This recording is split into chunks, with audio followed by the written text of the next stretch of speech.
باغ د پیریانو خاپیره د تورابانو رسیه زمون د مینې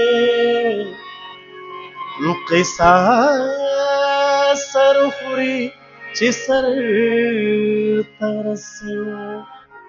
موسیقۍ سره خو زما د مخ په یو تړون و، زما خوښه وه ډېره زیاته. زما به زړه نه هر ټایم موسیقي کوله، بس ځانه به مې سندرې وې یوازې په سکول کې نظمونه او دا څیزونه به مې ویل. نو هغې وجې نه زما د وخت نه د موسیقۍ سره ډېر زیات شوق و. ما چې څه هم ریکارډ کړي دي نو هغه ډېر معیاري دي. ما په معیار باندې کار کړی دی، ما په غزل کار کړی دی، ما هغه څیزونه انتخاب کړي دي چې کوم څیزونه د اورېدو وو. ما دا څیزونه ریکارډ کړي دي چې که زه سبا نه یم نو زه په هغې پښېمانه کېږم نه چې یاره ما دا ولې وې. نو زما استاد محترم هارون باچا دی، هغه نه متاثر هم یم او هغه مې استاد هم دی او ملګری مې هم دی. او هغې نه پس د کرن لالا سره د هغه د انتخاب نه متاثره یم او د کرن خان د موسیقۍ نه بیا داسې ګلبرین باچا زموږ ډېر خوږ او ډېر تکړه استاد دی، د هغه نه دغه درې استادان مې دي. داسې بیا ګڼ شمېر په لا شی تکړه ملګري دي، خو دغه زما د خوښې زما باقاعده خپل ټیم دی. زما سره په دې ټیم کې تقریبا 8 کسان دي، ملګري دي، سازیان دي او هغې باندې مو کار کوو، وخت په وخت باندې ځو ودرو پروګرامونو له.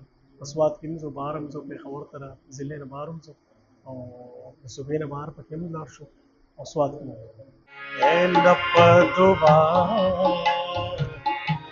لپ هنر کې عشق د سر لوبه دا بسر کېږي، عشق د سر لوبه دا پسر کېږي. دا ظاهره خبره ده چې په پښتنو کې د موسیقار د هنرمند لپاره ژوند تېرول ډېر ګران دي.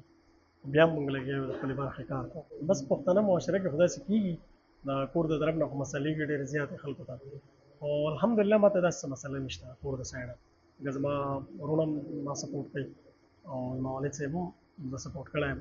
که هنرمند خپل ځای وپېژندو او خپل هنر یې وپېژندو او ده دا خبره تسلیم کړي چې په ما کې دننه کوم هنر دی او زه باید باندې کار کوم نو زه به د معاشرې لپاره څه خیر راوړم، نو بیا د ده دپاره نه که داسې نور هم سره وځي او هغه دپاره خنډ نه شي جوړېدلی.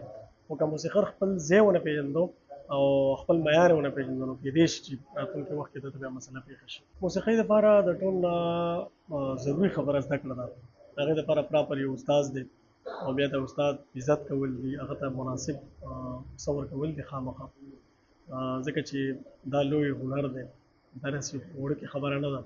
نو که موږ هنر زده کوو او موږ موسیقي زده کوو نو پکار دی چې موږ دې ته وخت ورکړو او ځان دپاره یو استاد ونیسو او هغه استاد ته بیا فیس ورکوو، د هغه نه کار یاد کړو.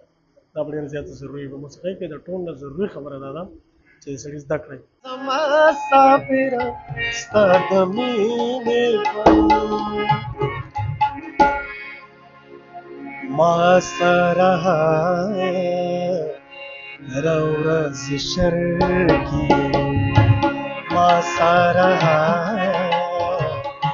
هره ورځ شر کې